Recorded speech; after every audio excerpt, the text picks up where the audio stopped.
Assalamualaikum warahmatullahi wabarakatuh. Apa kabar Coffeezen semuanya? Semoga kita selalu dalam lindungan Allah Subhanahu wa taala. Coffeezen semuanya, seperti yang saya janjikan bahwa kita akan membahas tentang keluarga Rothschild, di mana keluarga ini bisa kita katakan sebagai satu keluarga, satu klan yang memonopoli perekonomian hampir di seluruh dunia, terutama pusatnya adalah di Eropa. Tidak ada yang tidak mengenal peran dari keluarga Rothschild dalam menguasai perekonomian dunia, terutama perbankan, karena dari situlah sumber dari kekuatan keluarga Rothschild.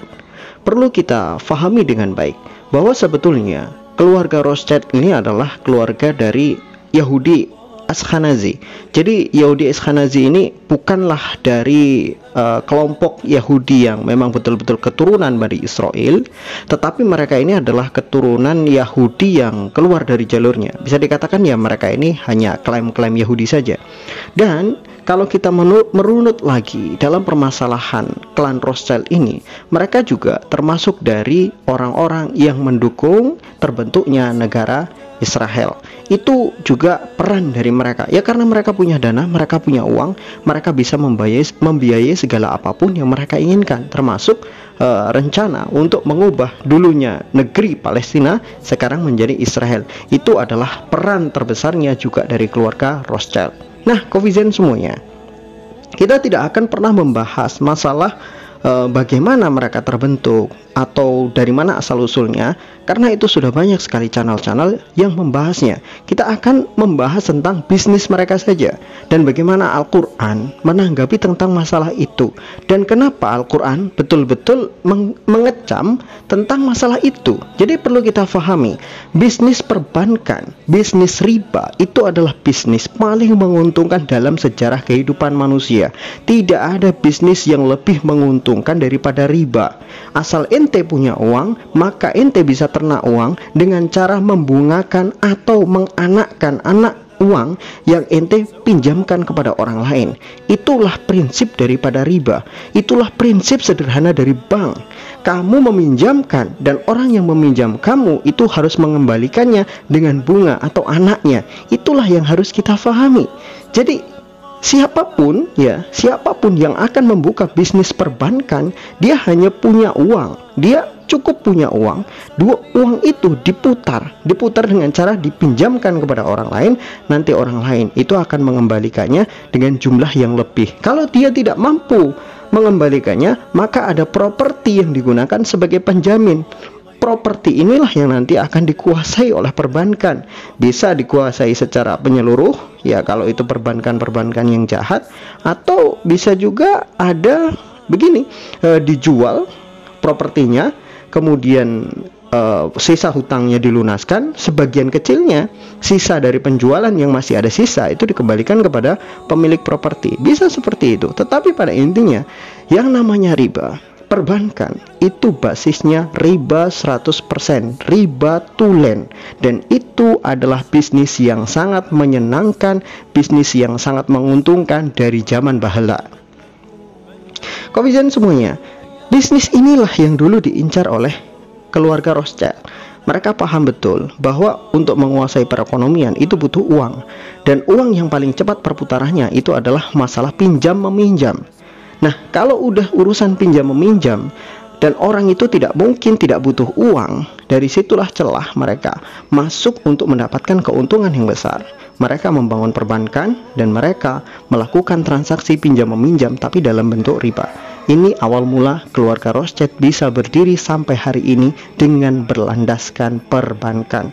Coffeezen semuanya, dalam Quran kalau kita menjelaskan tentang masalah riba, maka Allah Subhanahu wa taala sudah menjelaskan, alladzina yaquluna riba la yaqumuna illa kama yaqumul ladzi yatakhabbathu asyaitanu minal massi dzalika bi annahum qalu innamal bai'u mithlu riba wa halallahu al-bai'a wa harrama riba faman ja'ahu mau'izatun min rabbih fantaha falahu ma salafa wa amruhu ila Allah wa man 'ada faulaika ashabun nari hum fiha khalidun.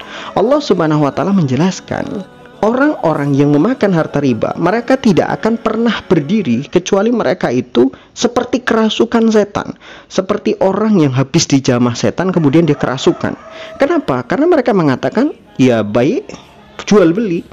itu adalah riba. Riba sama dengan jual beli, dan jual beli juga sama dengan riba, nggak ada bedanya. Padahal Allah menghalalkan jual beli dan mengharamkan riba. Maka Allah katakan, "Faman ja'ahu mau'izatun mir rabbih fantaha."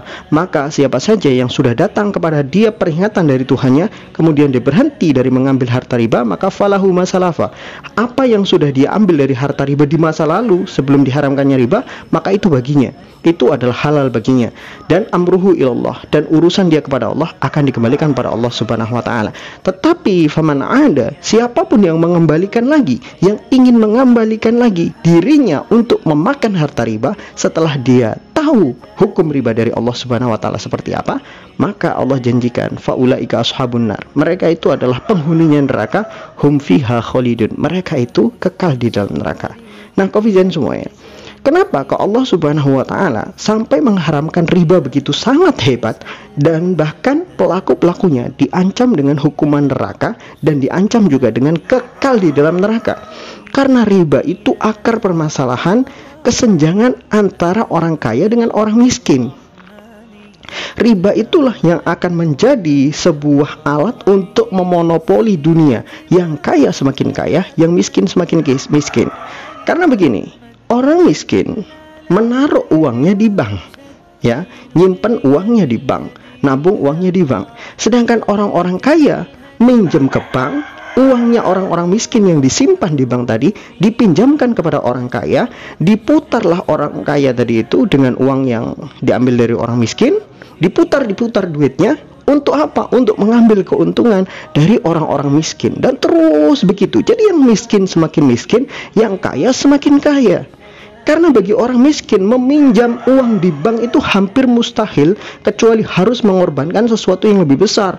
Bisa rumahnya, bisa tanahnya, bisa ladangnya. Sedangkan bagi orang-orang kaya, untuk mendapatkan pinjaman di bank mudah, berdasarkan koneksi, berdasarkan kepercayaan. Tidak serumit orang miskin pinjam ke bank. Ya, perhatikan itu. Itulah sistem bank, seperti itu. Makanya akan menjadi kesenjangan sosial yang sangat tinggi. Dan ketika Allah Subhanahu wa taala juga menjelaskan di dalam surat Al-Hasyr ayat 7. Di situ ketika Allah menjelaskan tentang harta rampasan perang.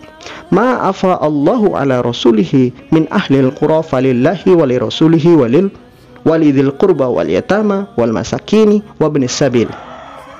Kaila yakunu dulatan bainal aghniya'i minkum.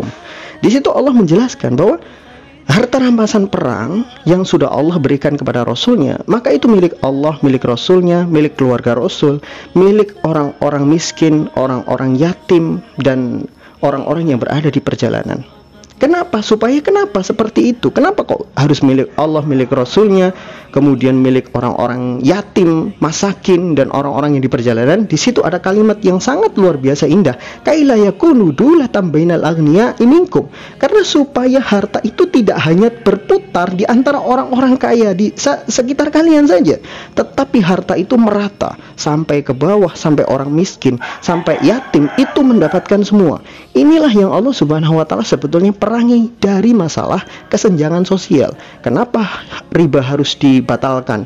Kenapa riba harus diharamkan?